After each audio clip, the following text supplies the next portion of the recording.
All right, everybody, welcome back to the Beans No Ball podcast and another Sunday morning chat. This being the week 8 edition. Let's just get it going right here. Yeah, so we back with another Sunday chat. So obviously you guys know the drill. Obviously it's a shorter episode. So we're gonna go over some once again some news going on around the NFL.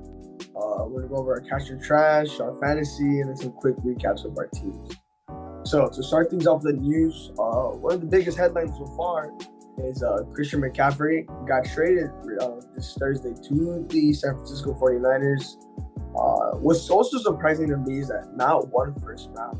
Now that I'm kind of not shocked, kind of not that much. I mean, since he is injury prone a lot, so that's probably the reason why. But man, Carolina was already trading away a lot of people right now. They traded Robbie Anderson. They also traded Robbie Anderson as well. So they traded already one of their starting receivers and their star running back. So that's kind of like a bad sign for Carolina. Obviously showing a fresh rebuild for them. But I mean for San Francisco, it's good having a good running back. But I mean, if we're being realistic here, he's probably gonna end up on IR in like a couple of weeks. But I could be wrong.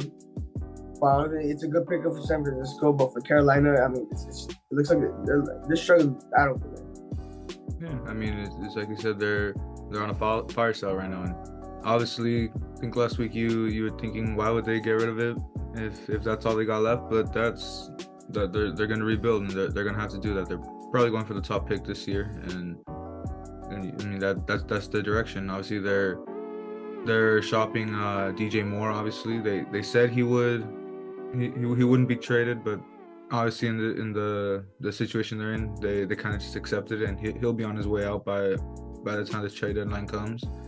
And they're also we just mentioned it, forgot who, but they received 2 first round pick offers, and for whatever reason declined it. And I mean, I mean, obviously the team wasn't announced who made that offer, but I mean, you would think in the direction they're going, he's on his way out too. And just any asset that can either be for picks or any young player for the future, that's their direction, and they might as well get that going. And in other news, obviously, as a Rams fan, this is something that has, I mean, you've seen it for a while. He hasn't been in the league since 2020 with the Falcons, but the time has finally come. Todd Gurley has announced that he is done playing football. It's not an official retirement, but basically that's what he's saying.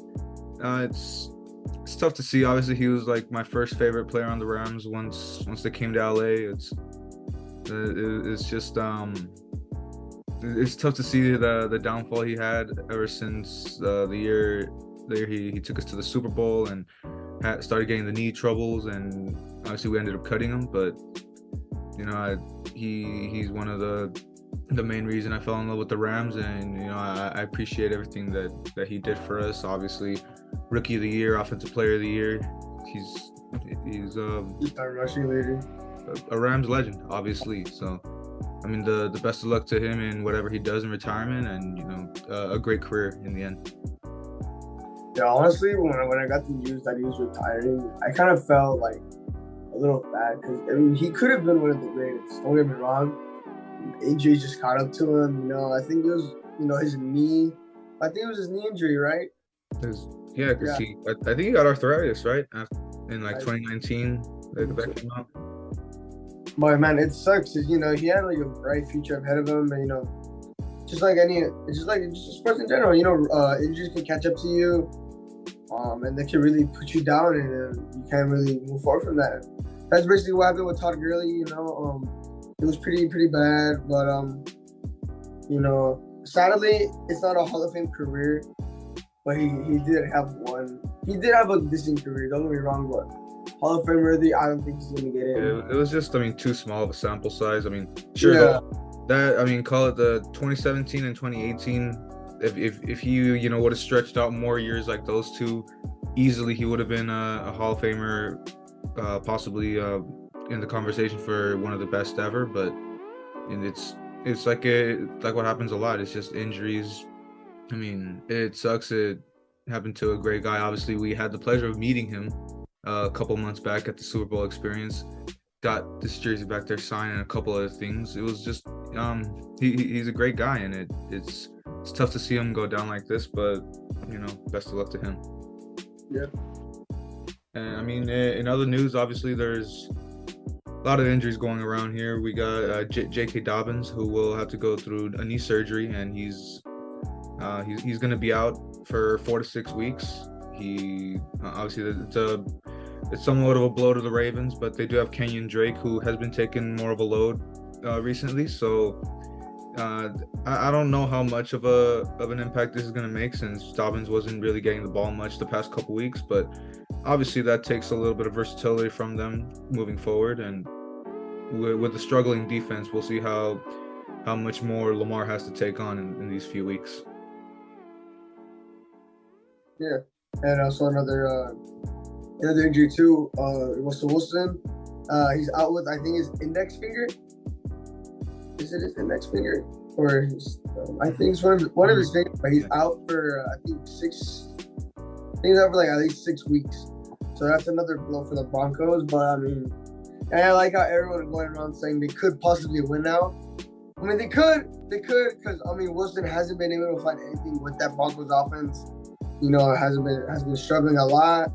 They spent $250 million for him just to be mediocre. It looks really bad. But in other news, players coming off the injuries, Dak Prescott's finally making his first start since getting injured with his thumb. Tua is also coming back for the Dolphins, so Tua can possibly turn the Dolphins season around once again. I'm more excited for Dak coming back against the Dolphins. I'm sorry, not the Dolphins, against the Lions.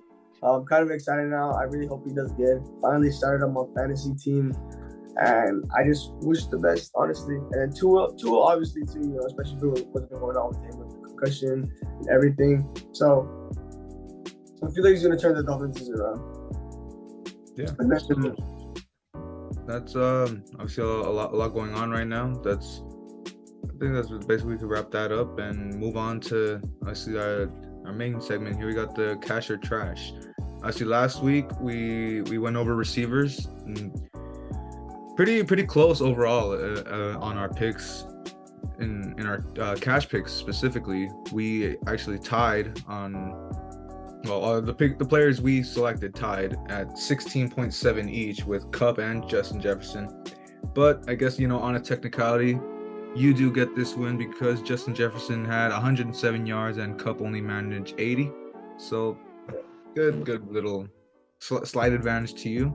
And for trash, we both hit it right on the mark. You took Pickens and he got 5.8. I took AJ Green and he only hit 2.7. So I did finally get a little upper hand here. We split these picks this week. Been somewhat of how that's been looking recently, but so some good picks in overall. And moving on, I see this week we will be moving on to another position. This week will be tight ends, and you got a lot to select from. To me, I'm gonna go with for my cash pick. I'll be going with Mark Andrews of the Ravens. He's obviously with I mean, the big names, Kittle, Kelsey, and obviously Andrews. To me, I'm gonna roll with him. I'm pretty sure in a big divisional matchup against the Browns, he'll really show out, and he'll have a connection with Lamar, especially now with Dobbins going down, which I don't know how much that would have been a factor anyway, but I think the Dolphins are going to run through him for the most part. And for trash, I'm going to have to go with Kyle Rudolph of the Vikings. Not on the Vikings no more, right? Is he? No, he's with the Bucs. The Bucs. There we go. Yeah. So, he was just there so long, I forgot about it. But yeah, he's not much of a big role. It's kind of an easy call for me just to bring the points down. So, and I think that's pretty straightforward. He doesn't get the ball much in that offense, so I think he'll have a low scoring week. All right, so for my cash player, I'm going with Travis Kelce from the Chiefs. They got a good game. Well, was hoping to be a good game against the 49ers today. Just the Super Bowl rematch. I feel like Kelce is going to go off, especially with the Niners defense has been a little off lately these past 2 weeks. But I expect a good game from him. I expect at least 2 touchdowns, especially that amazing performance he had against the Raiders. So I got a lot to expect from him. And then my trash player is gonna have to be who was my trash? TJ Hawkinson. He's going up against the Cowboys, my Cowboys this week. And our defense is doing really good.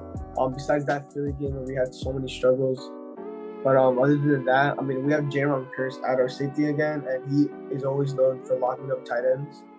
And I love that guy. I'm really glad we picked him up last year. So yeah, those are my picks for this week. And then moving right along from that, let's move on to our fantasies. David, would you like to start off? Yeah, that's how we usually do it. So I'll go. Obviously, I got more guys on bye this week. Obviously my Rams, I got a couple of those guys, so I'm gonna have to shuffle around. That's what starts happening around middle of the season. So I made a little roster move, picking up Zach Wilson to replace Matthew Stafford, which that's honestly probably something I'm gonna hold on to for the rest of the season, because obviously not only football wise but fantasy wise, Stafford's really been a struggle. So Zach Wilson feels like a smarter choice at this point in the year. And obviously they're facing a struggling Broncos team, so it seems like an easy call to keep him at least for this week. And for my running backs, I do get Derrick Henry back after a bye week last week, and obviously Saquon. So I mean they're two pretty well known. They're of the best in the NFL. Derrick Henry's going against a Colts team that he already dominated a couple weeks ago, and Saquon's going against a Jacksonville team who's still finding their identity. But I mean, the way the Giants are looking, I'm pretty sure he'll have a really decent game. And for receivers, I got Tyreek Hill and Mike Williams. They've been solid for me. Obviously, their matchups aren't too rough.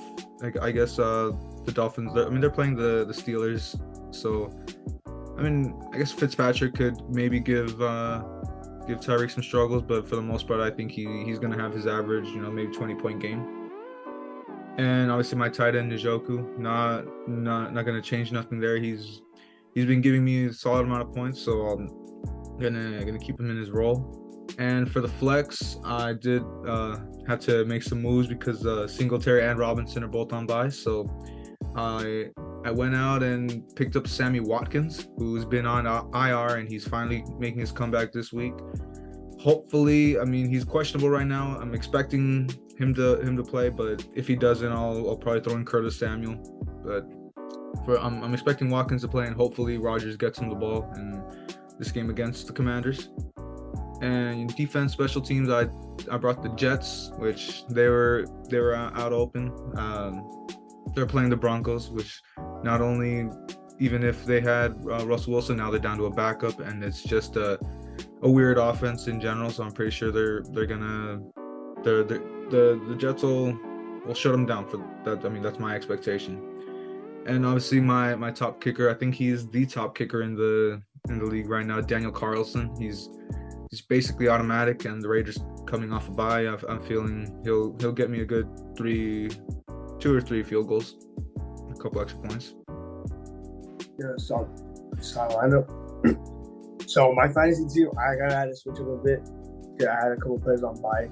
So for my quarterback, I finally have Dak Prescott again. Finally, really good after Matty Ice has been really struggling for me, even though he did get me like 20 plus. I think it was last week. So I mean that was something.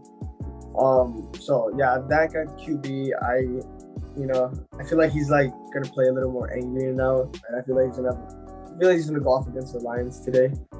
For my running backs, I have Aaron Jones.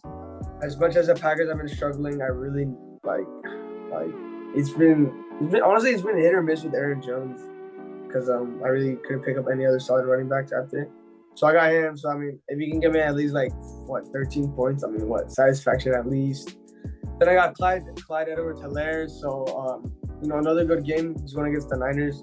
But I mean, if you can get the ball a couple times and just score another touchdown, it'll be fine. Against that Niners defense that's been iffy a bit, I can expect that. Both my receivers, AJ Brown and Jay Jettis, were out. So sadly, I had to start Hunter Renfrow and George Pickens. That has got to be like the worst receiver lineup you can think of, man. They're definitely not getting like combined 10 points. I don't expect much from them, to be honest. For my tight ends, I have Mike Gesicki. I love Mike Gesicki. Tua coming back, I feel like Tua is one of his favorite weapons other than Tua and Waddle. So I will hopefully expect him to have at least a decently good game, maybe at least a touchdown. Sadly, no more McGriddle from him, which is pretty devastating. I really love this little McGriddle. But Mike Gesicki, yeah, he's my tight end. At the flex, I have Zeke.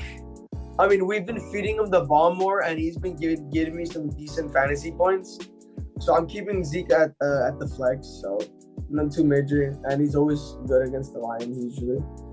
And then for my defense, special teams, I think I started my Cowboys defense as well. You know how that defense with Micah Parsons and like Trayvon Diggs, DeMarcus Lawrence, that defense surrounding them. We expect at least a couple hits on Jared Goff. They did give me like 22 something points against the Rams. So I mean, hey, good for me. So I hope another game like that. And then for my kicker, I have Will Lutz. Will Lutz, arguably another great kicker in the league. I'm glad I picked him up after Jake Elliott was injured. I had Matt Prater as well. So Will Lutz was another good pickup. I think he's been doing better as my kicker than Matt Prater and Jake Elliott. But yeah, that's my fantasy team. It's pretty mediocre, but I mean, I gotta come off with a huge luck in my receiver side. I mean, you get Dak back. That's important. Yeah, so it is good, but I think the receivers is really what's gonna hold me down. Maybe Aaron Jones, but we'll see. Hit or miss. Yeah. But yeah, that basically wraps up for the most part. I mean, we will get into our last minute takes now, and obviously with the Rams on bye, it's not gonna be much. It's gonna be a little shorter for me. Obviously, he'll take the Cowboys section a little longer, but I mean, just not much to say for me. It's just I really hope we take this week to really regroup.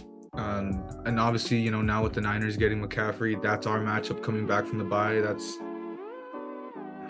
I see him being pretty explosive. That offense just is really going to open up, and it's going to be a task for the defense, which obviously they've been up for it the whole week. That's been the whole season. That's been our bright spot aside from Kupp.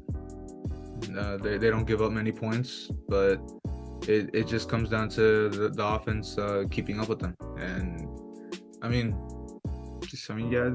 not much to say. Just apart from I hope Stafford has some sort of he figures it out throughout this week.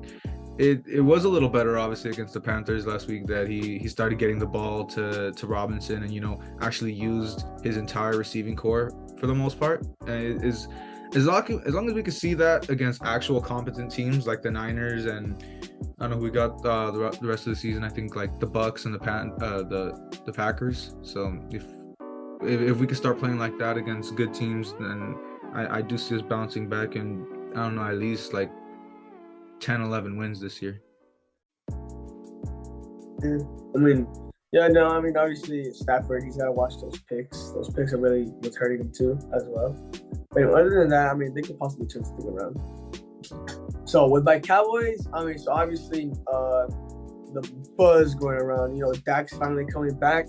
So that's been the news around the league. That's been very, very popular. I think the controversy, there was never controversy thinking Cooper Rush was going to take his spot. He wasn't going to take his spot. Yeah, there was things starting here. It was not. Like, the Philly game proved it. He did his job as a backup. So that's the thing I do love the most. He did his job to get us to 4-1, 4-2 with the absence of Dak Prescott.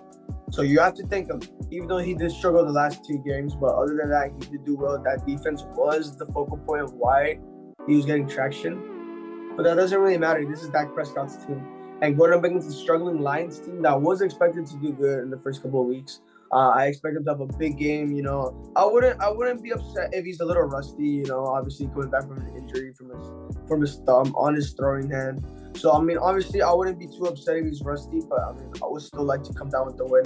A very nice win, and it's very easy. Our next remaining schedule is not that tough.